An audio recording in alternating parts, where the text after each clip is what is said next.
Hola y bienvenidos a Susurro del Corazón. Mi nombre es Regina, y esta es la historia de cómo un cuento de hadas se convirtió en mi peor pesadilla. Todo comenzó en Sevilla, en una vibrante feria de abril. Yo, con mis 29 años y mi trabajo como traductora independiente, me sentía invisible entre la multitud de mujeres hermosas con sus trajes de flamenca. Hasta que él apareció. Don Roberto Ortiz. 70 años que llevaba con la dignidad de un torero antiguo. Dueño de viñedos en Jerez, su presencia imponía respeto, pero su sonrisa era cálida como el sol del sur. Me buscó entre la gente, me encontró, y desde ese momento, me hizo sentir como la única mujer en el mundo. Su cortejo no fue con joyas, sino con atenciones. Me llamaba mi querida Reginita, y cada sílaba sonaba a verdad.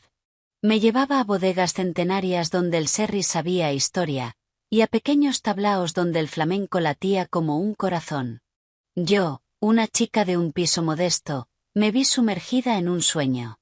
Un año después, me convertí en la señora de Ortiz. La luna de miel fue un espejismo de blancas paredes y glicinas en su cortijo de Cádiz.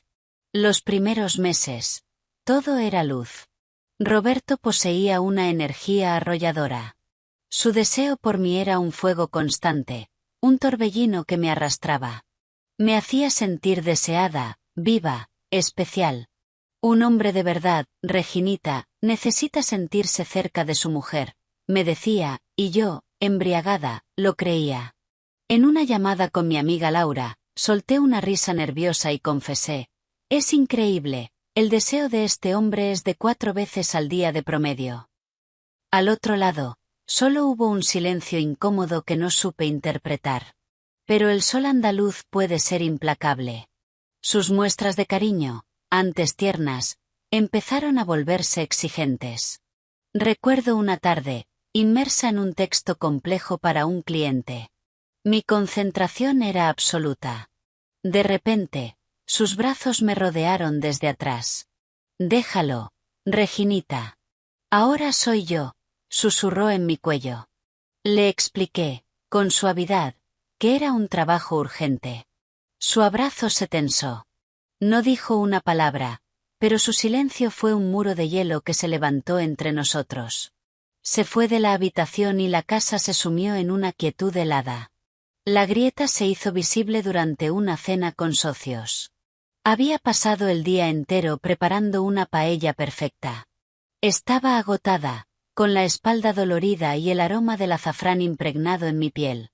Mientras recogía los platos, él se acercó y tomó mi muñeca con una firmeza que me sobresaltó. «Ven», ordenó en un susurro que no admitía réplica, tirando de mí hacia el pasillo. «Roberto, por favor, los invitados, y estoy agotada», supliqué, intentando zafarme con delicadeza. Su sonrisa se desvaneció. Sus ojos, normalmente llenos de fuego, se volvieron del color del acero frío. Se inclinó y su voz, baja y cortante, me traspasó como una daga. «Para un español, Regina, la pasión no es un lujo. Es como respirar. Dime, ¿quieres que deje de respirar?».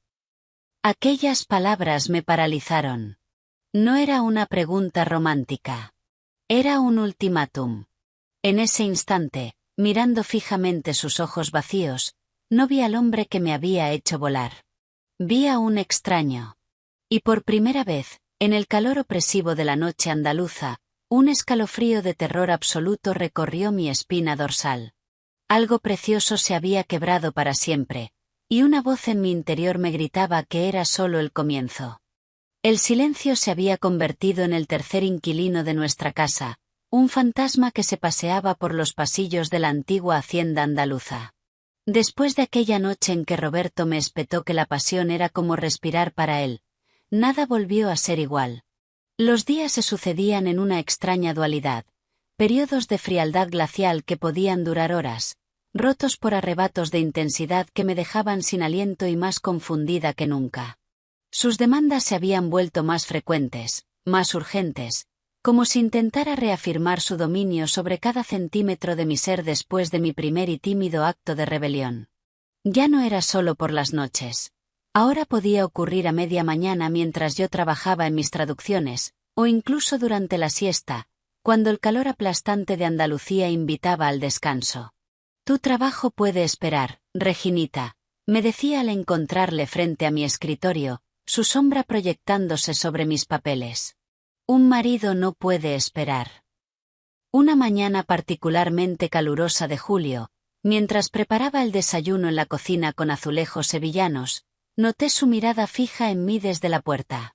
No era una mirada de amor o de deseo genuino, sino de propiedad, como si yo fuera otro de los objetos valiosos que decoraban la casa. Hoy iremos a Jerez, anunció sin preámbulos, acercándose para tomar una aceituna del plato que yo acababa de preparar. Tengo que revisar los nuevos barriles de la bodega principal. Te vendrá bien salir de estas 4 paredes, mi amor. Te estás volviendo demasiado pálida. El viaje en su Seat de lujo fue tenso y silencioso. Carlos, su conductor desde hacía 30 años, parecía percibir la atmósfera enrarecida que nos envolvía. Sus ojos se encontraron con los míos por el retrovisor en varias ocasiones, y en ellos leí algo que me sorprendió, una genuina compasión que contrastaba con la frialdad de Roberto a mi lado. Roberto hablaba de cifras, de exportaciones, de la próxima cosecha, como si yo fuera su socia y no su esposa. Yo asentía mecánicamente, pero mi mente estaba en otra parte, tratando de procesar el cambio radical que había sufrido nuestro matrimonio en tan solo unos meses.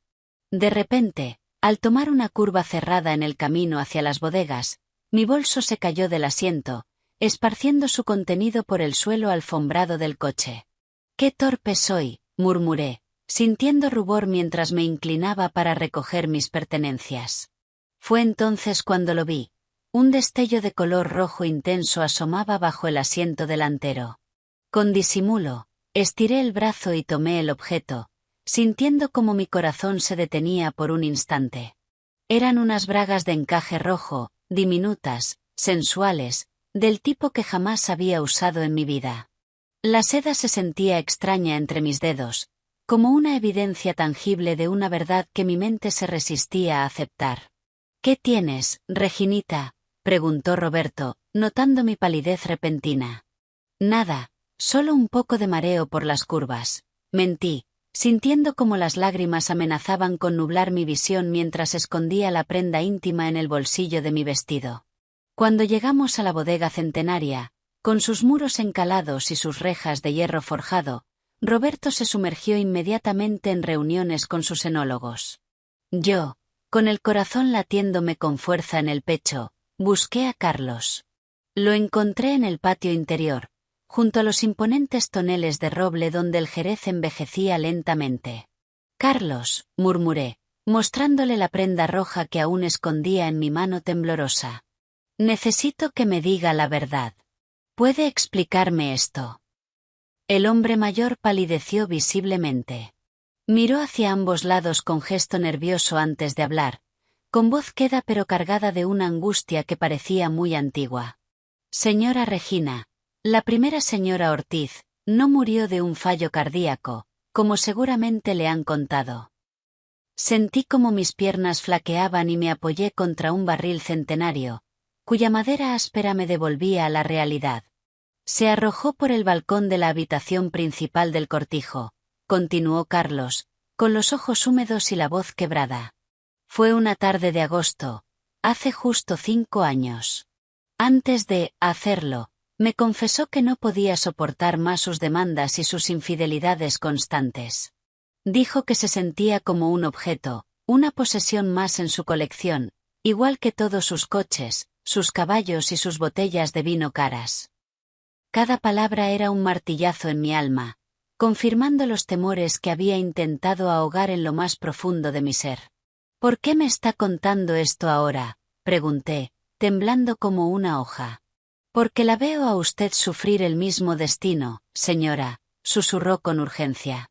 «Y no puedo permitir que la historia se repita. Usted es diferente, tiene una luz que ella perdió hace mucho tiempo, antes de que fuera demasiado tarde». En ese momento, oímos pasos acercarse por el pasillo de barricas. Carlos se alejó rápidamente, dejándome sola con la verdad más aterradora de mi vida, una verdad que pesaba más que todos los barriles de aquella bodega juntos. Roberto apareció en el patio, con su sonrisa perfecta y sus modales impecables.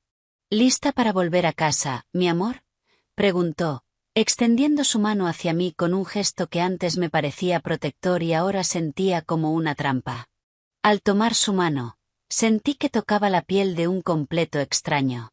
El hombre del que me había enamorado se había desvanecido por completo, revelando la sombra de un monstruo que habitaba detrás de aquellos ojos que antes creía amables. Y yo, sin saberlo aún, estaba atrapada en el laberinto particular de mi propio minotauro, sin un hilo de Ariadna que me guiara hacia la salida. Regresar al cortijo después de lo que había descubierto en Jerez fue como entrar en una cárcel de lujo. Cada rincón que antes me parecía acogedor ahora me resultaba opresivo. Las rejas ornamentadas en las ventanas ya no me parecían decorativas, sino que se asemejaban a los barrotes de una celda. La mirada de los retratos de familia que colgaban en el pasillo principal ahora me seguía con reproche, como si me estuvieran juzgando por haberme atrevido a cuestionar la perfección aparente de los Ortiz. Roberto, por su parte, parecía haber activado un nuevo modo en su comportamiento. Si antes alternaba entre la indiferencia gélida y la pasión asfixiante, ahora se mostraba excesivamente atento, casi obsequioso. Era como si hubiera detectado mi distanciamiento y estuviera intentando compensarlo con una versión exagerada del hombre del que me enamoré. «Te he traído estas perlas, Reginita», dijo una tarde, colocando un estuche de terciopelo azul frente a mí mientras yo intentaba concentrarme en traducir un poema de Rilke. «Pertenecían a mi abuela. Solo una mujer de tu pureza merece llevarlas». Las palabras que antes me habrían hecho sonrojar de placer ahora sonaban huecas, calculadas. Miré las perlas perfectamente esféricas y pensé en la primera señora Ortiz. ¿También le había dado joyas familiares? ¿Las habría estado usando cuando decidió saltar al vacío? ¿No te gustan?, preguntó Roberto, notando mi falta de entusiasmo. Son hermosas, respondí con voz monótona. Es solo que tengo mucho trabajo, Roberto. Su sonrisa se congeló por una fracción de segundo antes de recuperar su expresión amable. Por supuesto, mi amor. Siempre tan aplicada. Se inclinó para besarme en la frente, y reprimí un estremecimiento. Esa noche, mientras cenábamos en el comedor con la mesa de roble macizo que podía acomodar a 20 personas pero que siempre estaba vacía excepto por nosotros dos, sentí que no podía seguir fingiendo. Roberto, comencé, jugando nerviosamente con el mango de mi cuchillo. He estado pensando. Quizás debería buscar un trabajo fuera de casa. Una oficina, tal vez. Me siento un poco aislada aquí. El silencio que siguió fue tan denso que podía saborearlo. Roberto dejó su tenedor con delicadeza exagerada y se limpió los labios con la servilleta de lino. ¿Mi compañía no es suficiente para ti, Reginita?, preguntó con una voz tan suave que resultaba amenazante. Te he dado todo lo que una mujer podría desear. Esta casa, una vida sin preocupaciones. Y ahora quieres escaparte a un cubículo de oficina como una oficinista cualquiera. No se trata de escapar, Roberto. Se trata de tener un propósito. Tu propósito es ser mi esposa, replicó él, y por primera vez vi destellar la ira en sus ojos antes de que lograra ocultarla. Los Ortiz no permitimos que nuestras mujeres trabajen como empleadas. Sería inapropiado. La palabra permitimos resonó en mi mente. Carlos tenía razón. Para Roberto, yo era una posesión, no una persona. Días después, decidí investigar. Sabía que era peligroso, pero necesitaba confirmar la historia de Carlos. Esperé a que Roberto se fuera a una reunión en Sevilla, fingiendo un dolor de cabeza para quedarme sola en casa. El estudio de Roberto siempre había estado fuera de los límites para mí. Es mi santuario, Reginita, me había dicho una vez. Hasta los hombres necesitamos nuestros espacios privados. Ahora, con las manos temblorosas, empujé la pesada puerta de madera. La habitación olía a cuero envejecido y brandy.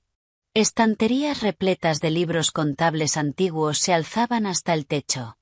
Mi mirada se posó en el escritorio de caoba, específicamente en el cajón superior derecho, el único que siempre mantenía cerrado con llave. Recordé entonces una tarde, meses atrás, cuando había visto a Roberto guardar allí unos documentos después de que el cerrajero viniera a cambiar la cerradura. Y recordé que había una llave de repuesto escondida detrás del retrato de su bisabuelo, un hombre de mirada igual de fría que la de Roberto. Con el corazón latiéndome con fuerza, saqué la llave y abrí el cajón. Lo que encontré allí me dejó sin aliento. No eran documentos financieros, como esperaba. Era una carpeta con fotografías. Docenas de ellas. Mujeres jóvenes, todas con un parecido sorprendente entre sí. Pelo oscuro, ojos claros, complexión delgada. Como yo. Como debió haber sido la primera señora Ortiz. En algunas fotos, Roberto aparecía con ellas, siempre con la misma sonrisa posesiva que me había dirigido a mí durante nuestro noviazgo. Pero lo más aterrador estaba en el fondo de la carpeta, recortes de periódico que documentaban la trágica muerte de la primera señora Ortiz, y un testamento que dejaba todas sus propiedades a Roberto, anulado por el suicidio pero que de alguna manera había sido validado. Y entonces lo vi, un documento de seguro de vida a nombre de Regina Ortiz, con una cláusula que multiplicaba el valor en caso de muerte accidental. Las piernas me flaquearon y tuve que apoyarme en el escritorio para no caer al suelo. No se trataba solo de infidelidades o de un matrimonio disfuncional. Se trataba de algo mucho más oscuro, más calculado. En ese momento, oí el motor del coche acercándose por el camino de entrada. Roberto había regresado mucho antes de lo esperado.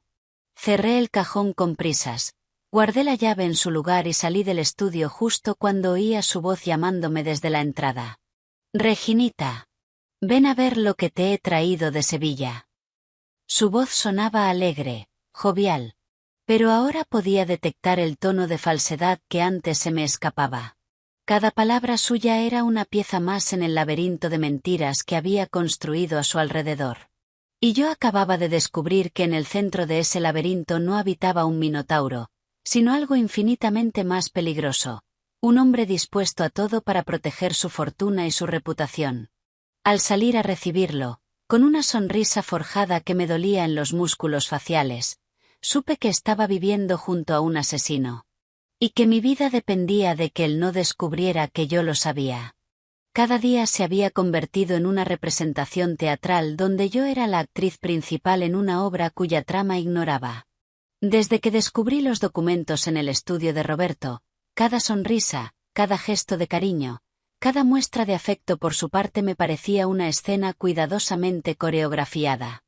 Yo, a mi vez, había perfeccionado mi papel, la esposa joven, feliz y algo ingenua que él creía que yo era. Pensé que podríamos invitar a algunos amigos a cenar el viernes, anunció Roberto una mañana mientras desayunábamos en el patio interior. Su tono era casual, pero sus ojos me estudiaban con atención. Los Márquez y los Delgado. Creo que te caen bien. Sabía lo que estaba haciendo. Quería mostrarme ante sus amigos, demostrar que todo estaba perfecto en el matrimonio Ortiz. Que su joven esposa estaba feliz y contenta en su dorada jaula. Me parece maravilloso, cariño, respondí con una sonrisa brillante que me costó un esfuerzo sobrehumano. Pediré a María que prepare ese cochinillo que tanto te gusta. Su expresión se suavizó, satisfecho. Eres perfecta, Reginita.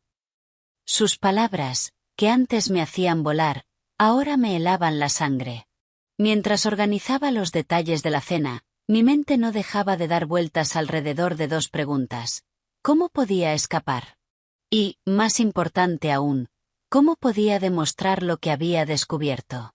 Carlos se había convertido en mi único aliado, pero nuestras interacciones eran breves y discretas. Un cruce de mirada significativo cuando Roberto no miraba, un leve asentimiento para confirmar que había recibido el mensaje que le dejé escondido bajo el posavasos de su taza de café esa mañana. Necesitaba hablar con él con más libertad, pero Roberto parecía haberse vuelto más vigilante que nunca. La noche de la cena, me vestí con un elegante vestido negro de seda que Roberto me había regalado para nuestro primer aniversario. Al mirarme en el espejo, no reconocí a la mujer que me devolvía la mirada. Sus ojos habían perdido el brillo alegre que solían tener, y ahora reflejaban una cautela animal, la mirada de una presa que sabe que está siendo acechada. Los invitados llegaron puntuales. Isabel Márquez, con sus joyas excesivas y su risa estridente, su marido Fernando, un hombre de negocios tan frío y calculador como Roberto, y los Delgado, una pareja más joven que parecía admirar profundamente a mi marido. «Roberto, siempre impresionando con esta casa maravillosa», exclamó Isabel besándome en la mejilla con fingida calidez. «Y tú, Regina, cada vez más bella. El matrimonio te sienta de maravilla».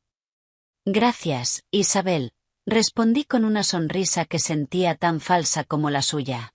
Durante la cena, sentada a la cabecera de la mesa junto a Roberto, participé en las conversaciones vacías sobre viajes, política y negocios. Reí en los momentos apropiados, asentí con interés cuando alguno de ellos hablaba, y serví el vino con la gracia que se esperaba de la señora de la casa. Pero por dentro, cada risa, cada palabra, cada minuto que pasaba me costaba un esfuerzo infinito. En un momento de la velada, mientras los hombres hablaban de negocios y las mujeres compartíamos anécdotas intrascendentes, noté que Roberto me observaba con una expresión extraña. Era como si estuviera evaluándome, midiendo mi desempeño en este papel que me había asignado.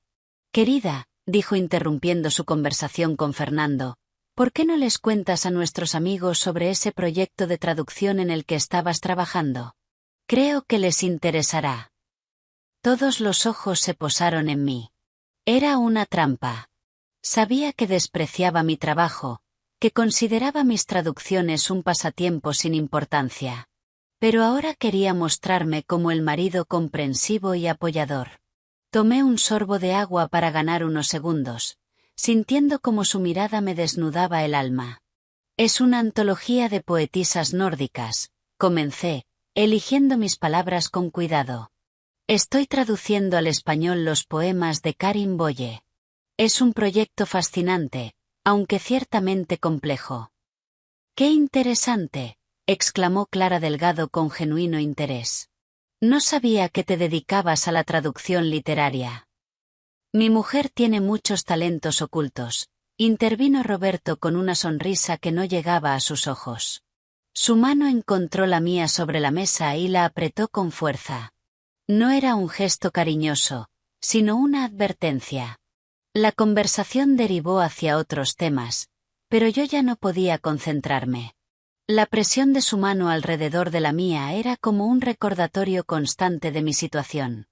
Estaba atrapada, actuando el papel de esposa feliz mientras planeaba mi huida del hombre que tenía asegurada mi vida por una suma que haría que cualquiera dudara de las circunstancias de mi muerte. Después de la cena, mientras servíamos el brandy en el salón, me las arreglé para deslizarme hacia la cocina con la excusa de revisar el postre. Carlos estaba allí, ayudando a María a limpiar. Nuestras miradas se encontraron, y con un leve movimiento de cabeza indicó hacia la puerta del jardín. «Necesito un poco de aire», anuncié, dirigiéndome hacia la salida. El aire fresco de la noche andaluza me dio una claridad momentánea. Estaba en el jardín apenas un minuto cuando sentí pasos detrás de mí. No era Roberto, sino Carlos. «Señora», susurró urgentemente, «tenemos que hablar, pero no aquí.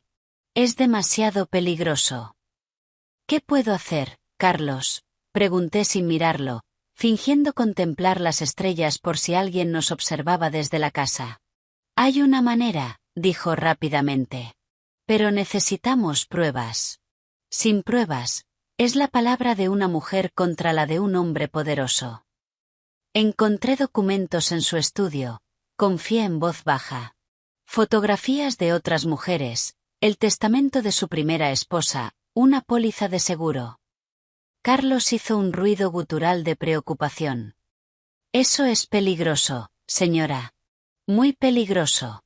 Si él descubre que usted sabe, cree que me haría daño.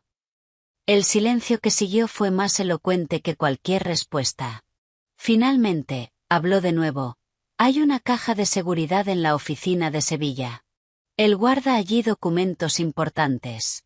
Si pudiéramos acceder. ¿Cómo? Él va el jueves a una reunión en Málaga. Todo el día. Podría llevarla allí. Antes de que pudiera responder, oímos la voz de Roberto llamándome desde la casa. Reginita. ¿Dónde estás, cariño? Nuestros invitados preguntan por ti. Enseguida, amor, respondí con voz alegre antes de dirigirme a Carlos por última vez. Jueves, susurré. Asintió casi imperceptiblemente y se escabulló hacia la cocina mientras yo regresaba a la casa, a mi papel de anfitriona perfecta, a mi vida de mentiras. Pero por primera vez desde que descubrí la verdad, sentía un atisbo de esperanza. El jueves podría cambiar todo. O podría ser el día en que todo se terminara para mí. El jueves amaneció con una claridad engañosa. El sol andaluz bañaba el cortijo con una luz dorada que hacía parecer el mundo limpio e inocente. Me desperté con el corazón latiendo desbocado, recordando inmediatamente lo que este día representaba. La reunión en Málaga, la caja de seguridad en Sevilla, la oportunidad que podría ser mi salvación o mi perdición. Roberto parecía de particularly buen humor esa mañana. Hoy será un día largo, Reginita, anunció mientras se anudaba la corbata frente al espejo del vestidor. La reunión en Málaga puede extenderse hasta tarde. No esperes para cenar. No te preocupes, amor, respondí desde la cama, fingiendo somnolencia. Creo que aprovecharé para visitar esa exposición en Sevilla de la que te hablé. Una sombra de desconfianza cruzó su rostro por un instante. ¿Exposición? Sí, en el Museo de Bellas Artes. De pintura flamenca, mentí con naturalidad, habiendo preparado esta coartada durante días. Su expresión se suavizó. Por supuesto, mi amor. La cultura siempre es enriquecedora. Se acercó a la cama y me besó en la frente. Su contacto me produjo escalofríos. Pásalo bien. Esperé una hora después de que se marchara antes de levantarme. Cada minuto era una agonía. ¿Estaría realmente camino a Málaga? ¿O sería todo una trampa? A las 11 en punto, como habíamos acordado, el SEAT de Carlos apareció por el camino de entrada. Bajé las escaleras con paso firme, llevando solo mi bolso y una carpeta con documentos falsos de traducción para mantener las apariencias. ¿Todo está listo, Carlos?, pregunté al subir al coche. Así es, señora, respondió, pero noté una tensión inusual en su voz. El señor Ortiz llamó esta mañana para confirmar que llegaré a recogerlo al aeropuerto de Málaga a las 7. El trayecto a Sevilla transcurrió en silencio. Yo miraba el paisaje que se deslizaba por la ventana, preguntándome si sería la última vez que vería estos campos de olivos, estas blancas aldeas encaladas. Carlos, por su parte, parecía nervioso, mirando con frecuencia por los retrovisores. ¿Ocurre algo, Carlos?, pregunté finalmente. Es probable que sea solo imaginación mía, señora, pero tengo la sensación de que nos siguen. Un frío repentino me recorrió la espalda. ¿Está seguro? No, señora. Pero en esta situación, más vale ser cautelosos. Llegamos a Sevilla y, en lugar de dirigirnos al museo, Carlos tomó una ruta laberíntica por el casco antiguo, doblando en calles estrechas y cambiando de dirección repetidamente para asegurarse de que no nos seguían.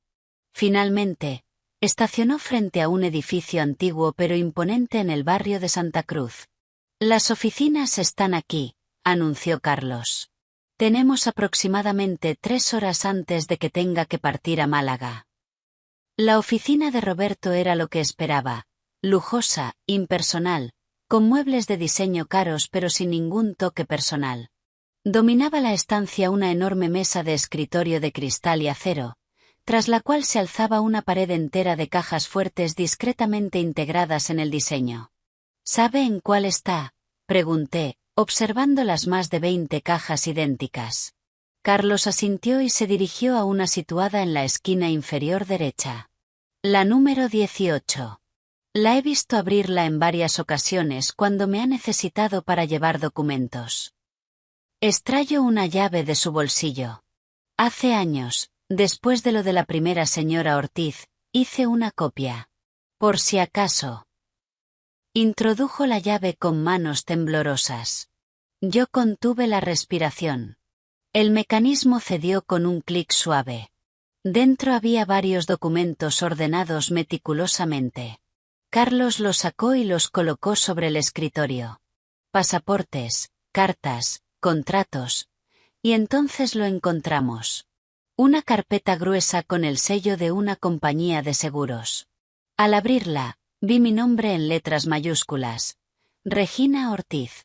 La póliza era escandalosamente elevada, con una cláusula específica que multiplicaba el beneficio en caso de muerte accidental. Pero lo más aterrador estaba en los anexos. Informes médicos falsos que sugerían tendencias depresivas, evaluaciones psicológicas amañadas, incluso recetas de medicamentos que nunca había tomado. Está preparando el terreno, susurré horrorizada. Quiere hacer parecer que podría suicidarme. Hay más, señora, dijo Carlos con voz grave, señalando otra carpeta. Eran los documentos de la primera esposa. Exactamente los mismos patrones. Pólizas de seguro infladas, informes médicos falsos, y luego, el informe forense de su muerte. Mi sangre se heló al leerlo. Las lesiones no concordaban completamente con una caída. Había contusiones que sugerían forcejeo previo. Señora, tenemos que irnos ya, urgió Carlos de repente, mirando su reloj. Si no salgo ahora, llegaré tarde a Málaga y sospechará. Mientras recogíamos los documentos para fotografiarlos con mi teléfono, algo llamó mi atención. Un pequeño cuaderno escondido en el fondo de la caja. Al abrirlo, vi que contenía fechas, nombres de mujeres, y cantidades de dinero. Era un registro meticuloso de sus infidelidades, pero había algo más. Algunos nombres tenían anotaciones al margen: S. Valencia, resuelto; M. Córdoba, compensado. Y fechas que coincidían con desapariciones de mujeres jóvenes reportadas en las noticias en los últimos años. No eran solo infidelidades. Era algo mucho más siniestro. En ese momento, el teléfono de Carlos vibró. Al mirarlo, palideció. Es el señor Ortiz. Dice que la reunión en Málaga terminó antes de lo esperado y que quiere que lo recoja ahora mismo. El pánico se apoderó de mí. Pero no está en Málaga. Parece que no, señora. Carlos miró hacia la puerta con auténtico terror. Dice que está en Sevilla. En el edificio de al lado. Mis piernas casi cedieron. Todo había sido una trampa. Él sabía. Siempre había sabido. Tome, dijo Carlos urgentemente, entregándome las llaves del coche y una tarjeta con una dirección escrita. Váyase por la salida trasera. Esa es la dirección de mi hermana en Huelva. Allá estará segura. Yo lo retendré aquí el mayor tiempo posible. No puedo dejarlo aquí con él, Carlos. Es peligroso. Es mi decisión, señora. Ahora, váyase. Recogí los documentos más comprometedores y, con lágrimas en los ojos, salí corriendo por la puerta trasera que Carlos me indicó. Mientras bajaba las escaleras de servicio, oí la voz de Roberto resonando en el piso de arriba. Carlos, qué sorpresa encontrarte aquí. Y dime, ¿dónde está mi querida Reginita? Las últimas palabras que escuché antes de salir a la calle fueron las de Carlos, con una valentía que no le conocía. Se ha ido, señor. Y esta vez, no volverá. Al salir a la luz cegadora de Sevilla, supe que mi vida había cambiado para siempre. Ya no era la ingenua Reginita. Era una mujer con pruebas que podían destruir a un hombre poderoso. Y ese hombre no descansaría hasta encontrarme. La caza había comenzado. Gracias por acompañarnos en el canal en la trampa de los deseos. No olvides suscribirte, darle like y activar las notificaciones para no perderte nuestras nuevas historias. Nos vemos en el próximo capítulo.